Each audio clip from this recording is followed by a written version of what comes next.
பனைமரம் ஏன் முக்கியம்னு சொல்றேன் தெரியுமா?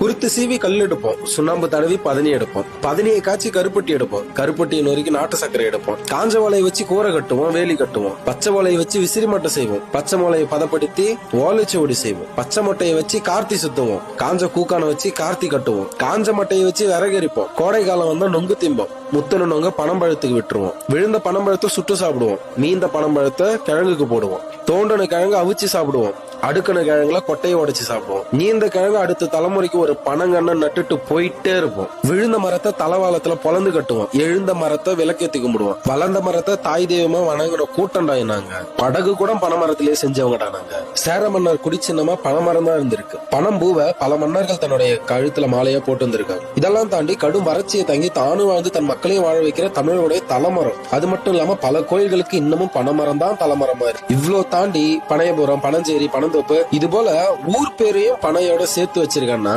தமிழனுக்கும் பனைக்கும் எவ்வளவு பிரிக்க முடியாத ஒரு உறவுன்ட்டு தெளிவா புரியுது. இப்படி தமிழோட நாகரிகம், பண்பாடு, இலக்கியம், வரலாறு இது எல்லாத்தையும் தாங்கி நிக்கிற இந்த ஓலைச்சுவடையோடைய பெற்றோர்களான பனைமரங்கள் தான் தமிழர்களுடைய மூலாதார வாழ்வாதாரமா இருந்திருக்கு. இன்னைக்கு இது எல்லாத்தையும் விட்டுட்டு அப்படி நகர்ந்து என்னத்த பண்ண போறோம்? சங்க இலக்கியங்கள்ல பல இடங்கள்ல பனைமரத்தினை பத்தின குறிப்பு இருக்கு.